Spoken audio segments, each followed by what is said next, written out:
Hello, everyone. Today I have an amazing story for you. It's not just for your listening practice, but also to inspire you. The story is called Nothing is Free, and it will show you that hard work and determination can change lives. There was a young man named Leo, 20 years old, living in a small, quiet town surrounded by mountains. Leo had big dreams. He wanted to own a chain of restaurants and become a successful entrepreneur. But life wasn't easy for him. Leo's family was struggling financially. His father, Mark, was a mechanic, and his mother, Claire, cleaned houses to make ends meet. Leo's younger sister, Sophie, was just 10 and looked up to him as her hero. One cold evening, Leo sat outside his small house, staring at the stars. He whispered to himself, I want to give my family a better life, but how do I start when we barely have enough to survive the next day? Leo shared his dreams with his father. Mark sighed and said, Leo, dreams are not free. If you want something, you have to fight for it. Start with what you have. Even if it's small. Leo thought deeply about his father's words. Then an idea struck him. He noticed that in his town, people loved fresh bread, but had to travel to a bakery far away.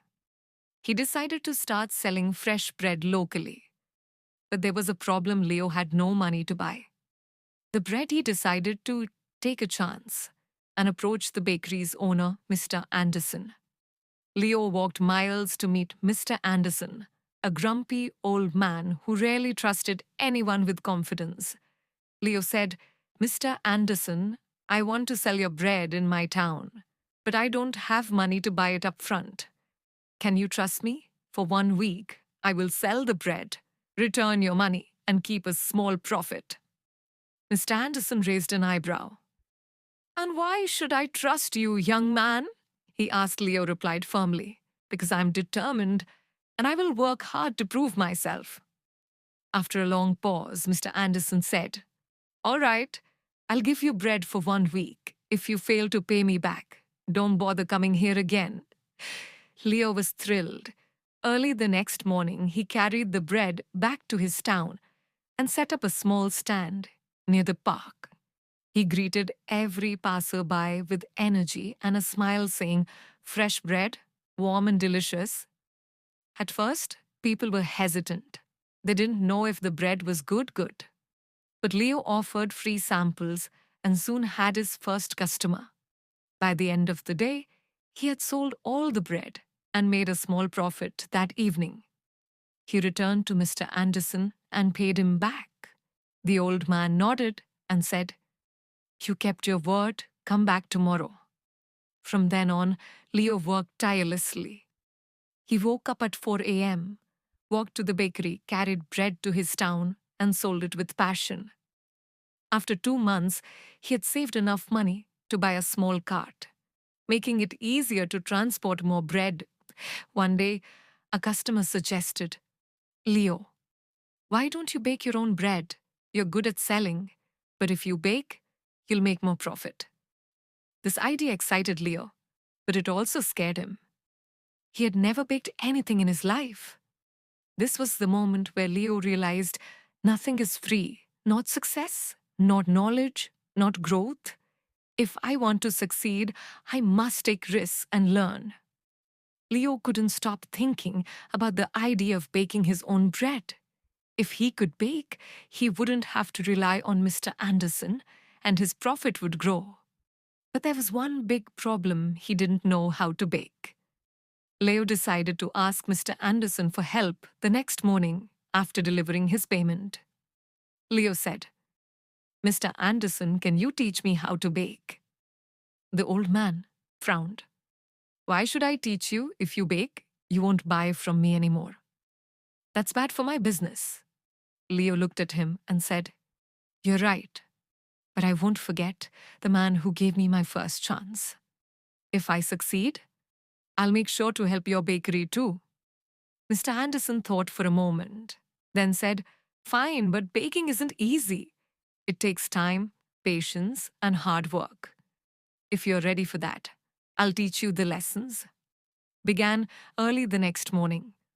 Leo arrived at the bakery at 3 a.m. before the sun was up. Mr. Anderson showed him how to mix flour, knead the dough, and bake it perfectly. At first, Leo struggled, his hands hurt from kneading, and his bread came out too hard or too soft. One day, after ruining another batch of bread, Leo sat down, feeling defeated. He said to himself, "Maybe I'm not good enough for this. Maybe I should give up." But then he remembered his father's words: "Dreams are not free." He realized that every mistake was teaching him something new. Giving up was not an option. The next day, Leo went back to the bakery with even more determination. He practiced every single step carefully. Slowly, his bread started improving. After 2 weeks, Mr. Anderson handed him a loaf and said, "This is perfect. Leo, you're ready." Leo was overjoyed. He rented a small oven and began baking bread at home. His family was amazed by his hard work. Sophie, his little sister, helped him pack the bread, and his mother made tea for him while he worked late into the night. Soon Leo wasn't just selling bread. He started making cookies and pastries too. People in the town loved his products. They said Leo's bread tastes better than anything we've had before. But success wasn't easy one day. A new bakery opened in the town, run by a young man named Eric. Eric had a big fancy shop with colorful signs and decorations. People were curious and started buying from him. Instead, Leo noticed his sales dropping. He felt scared. What if he lost everything he worked so hard for? But instead of panicking, Leo decided to improve. He listened to his customers and asked, "What do you like about Eric's bakery? What can I do better?" Some said, "Eric's shop looks clean and pretty." Others said his cakes have beautiful designs. Leo realized he needed to grow, not just as a baker, but as a businessman using his savings. Leo painted his cart, added bright decorations, and started offering free samples of his new pastries. He even learned how to decorate cakes by watching videos in the library. Slowly, customers returned to him. One evening, an elderly woman came to Leo and said, "I've seen many young men give up when times get hard. But you didn't. That's why we trust you." Her words filled Leo with pride. Months passed, and Leo's business grew. He saved enough money to rent a small shop. It wasn't as big as Eric's, but it was warm and welcoming. He named it Leo's Fresh Bakes. Every morning, he woke up before sunrise, baked fresh bread, and opened his shop. With a smile, his parents and sister helped him.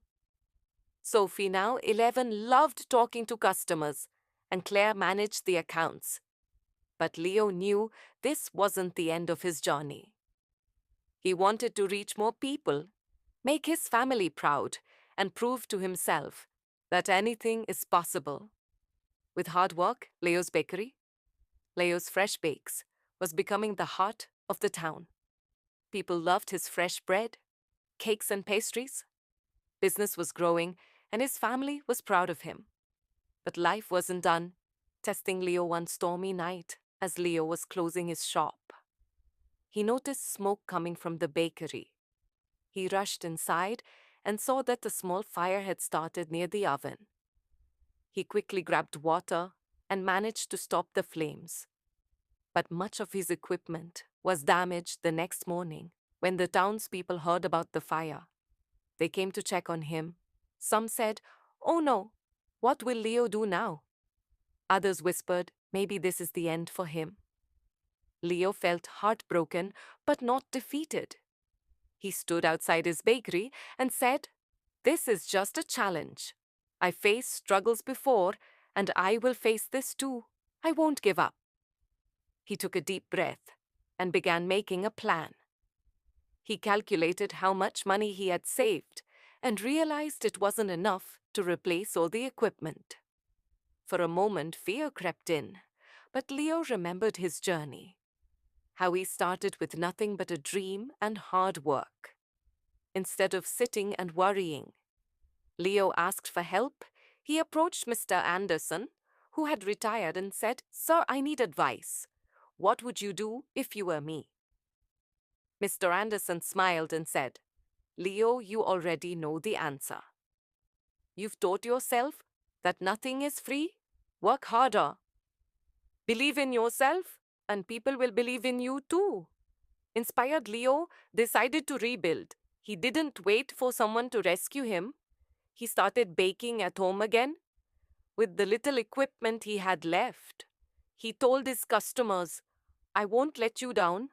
I'll keep serving you, even if it's just a small amount for now." The townspeople admired his courage. Many of them started helping him. Some donated ingredients, others gave small amounts of money, and a few offered their time to help him clean and repair the bakery.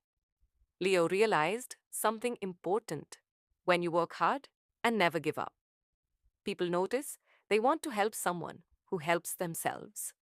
After months of hard work, Leo reopened his bakery. It was better than ever. He painted. The walls added new decorations and even introduced new items like cupcakes and muffins. His customers were overjoyed on the day of the grand reopening. The town's mayor came and said, "Leo, you are a true inspiration. You've shown us all that with determination, anything is possible." Leo stood in front of the crowd and said, "I want to thank each one of you. You've taught me that nothing in life is free. Not success, not respect, not love. Everything must be earned with hard work, patience, and persistence. Never let failure stop you. Every challenge is just a step to something greater." From that day, Leo's bakery didn't just sell bread, it became a symbol of hope. People from other towns started visiting to meet the young man who never gave up. Leo's story teaches us that one, dreams are not free. They require hard work and sacrifice. Two, failure is not the end. It's a chance to learn and grow stronger. Three, help yourself first. When people see your effort, they will support you. Four, never give up. The darkest moments are often just before success. Leo didn't just build a bakery. He built a life full of purpose, respect, and pride. And so can you, whatever your dream is, don't stop chasing it. Remember, nothing is free, but everything is possible. If you like the story, then give a comment and